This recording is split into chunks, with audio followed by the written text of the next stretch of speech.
Rich Dad Poor Dad Introduction. This book is about how I learned from two different fathers, one rich and one poor. One had a lot of education and intelligence. He got a PhD and finished his college degree very fast. He also studied at some of the best universities in the country with full scholarships.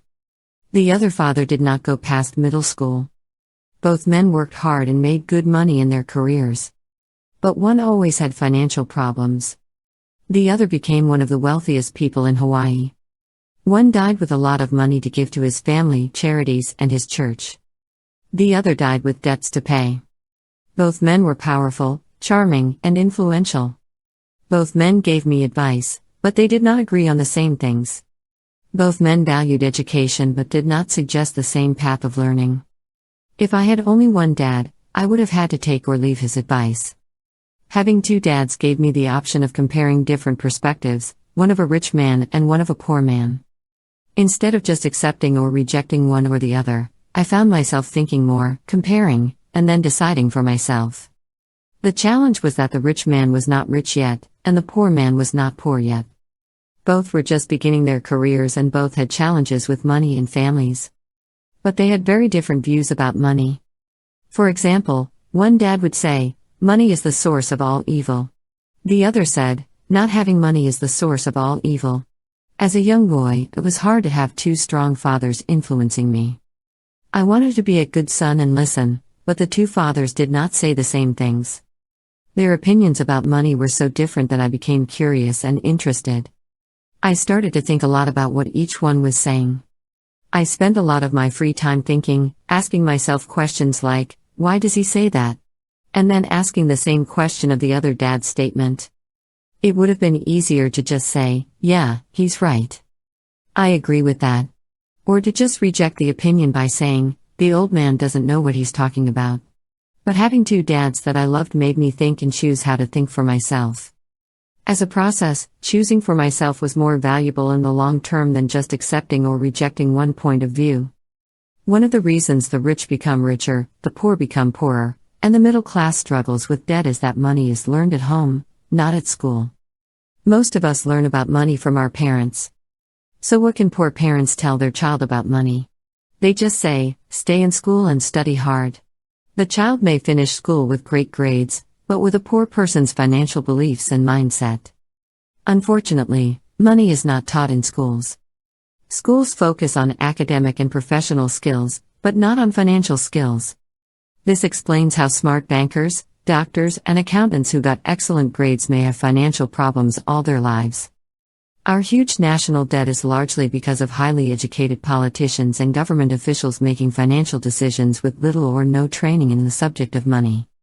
I often wonder what will happen soon when we have millions of people who need money and health care. They will depend on their families or the government for financial help. What will happen when Medicare and Social Security have no money left? How will a country survive if teaching kids about money is still left to parents, most of whom are, or will be, poor? Because I had two important fathers, I learned from both of them. I had to think about each dad's advice, and by doing that, I gained valuable knowledge about the power and impact of one's thoughts on one's life. For example, one dad would say, "I can't afford it." The other dad did not allow those words to be used. He made me ask, "How can I afford it?" One is a statement, and the other is a question. One lets you off the hook, and the other makes you think. My soon-to-be rich dad would explain that by saying "I can't afford it," your brain stops working. By asking "How can I afford it?" your brain is put to work. He did not mean that you should buy everything you want. He was very serious about using your mind, the most powerful computer in the world. He'd say, "My brain gets stronger every day because I use it. The stronger it gets, the more money I can make." He thought that saying "I can't afford it" was a sign of mental laziness. Although both dads worked hard, I noticed that one dad would stop thinking about money, and the other would keep thinking about money. The long-term result was that one dad became richer financially, and the other became poorer. It is not much different from someone who goes to the gym to work out regularly versus someone who sits on the couch watching television. Proper physical exercise improves your chances for health, and proper mental exercise improves your chances for wealth. My two dads.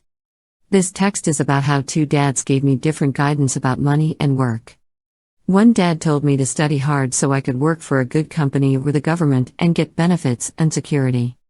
The other dad told me to study hard so I could buy a good company and be financially independent and competent. One dad blamed me for his lack of wealth. The other dad said he needed to be wealthy because of me.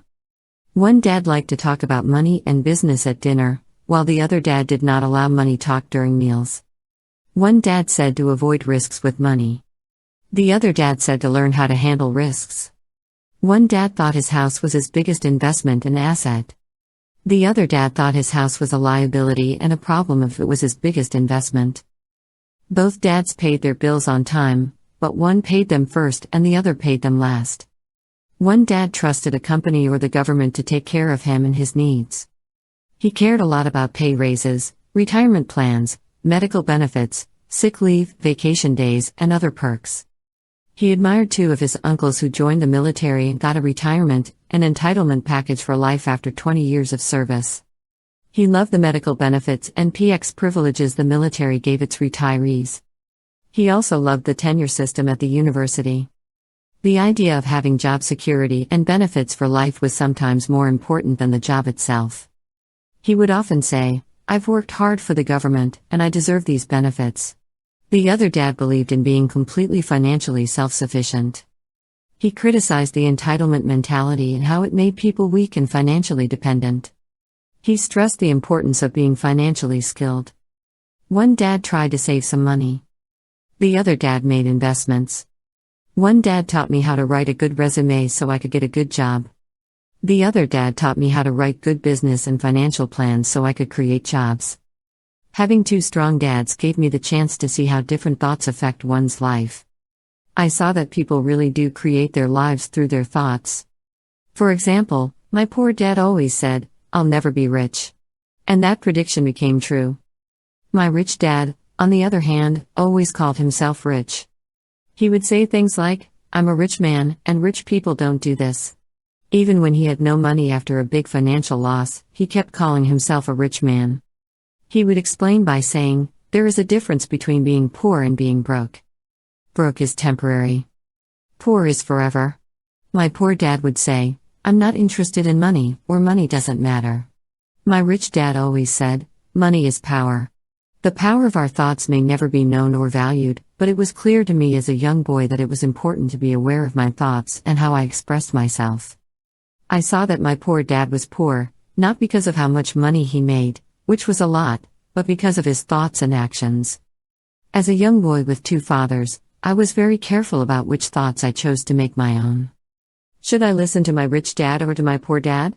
Although both men respected education and learning, they disagreed about what they thought was important to learn.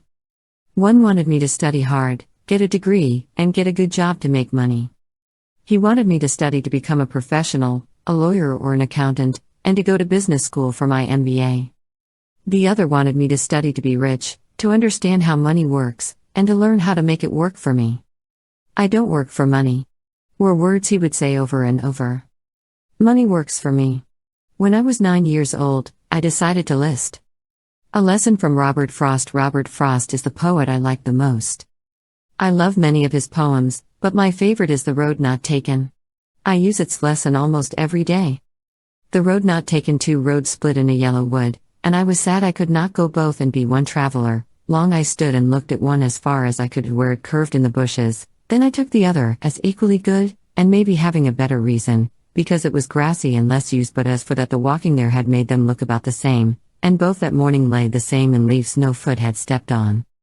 Oh, I saved the first for another day. But knowing how one way leads to another, I wondered if I would ever go back. I will be saying this with a sigh somewhere a long time from now. Two roads split in a wood, and I took the one less walked on, and that has changed everything. Rich Dad Poor Dad 7, and that has changed everything. Over the years, I have often thought about Robert Frost's poem. Not listening to my highly educated dad's advice and attitude about money was a hard decision, but it was a decision that shaped my life. Once I decided who to listen to, my education about money started. My rich dad taught me for 30 years until I was 39 years old. He stopped when he saw that I knew and understood what he had been trying to teach me. Money is one kind of power. But what is more powerful is financial education. Money comes and goes, but if you have the education about how money works, you gain power over it and can start building wealth. The reason positive thinking alone does not work is because most people went to school and never learned how money works, so they spend their lives working for money. Because I was only 9 years old when I started, the lessons my rich dad taught me were simple. And when he was done. Thanks for watching.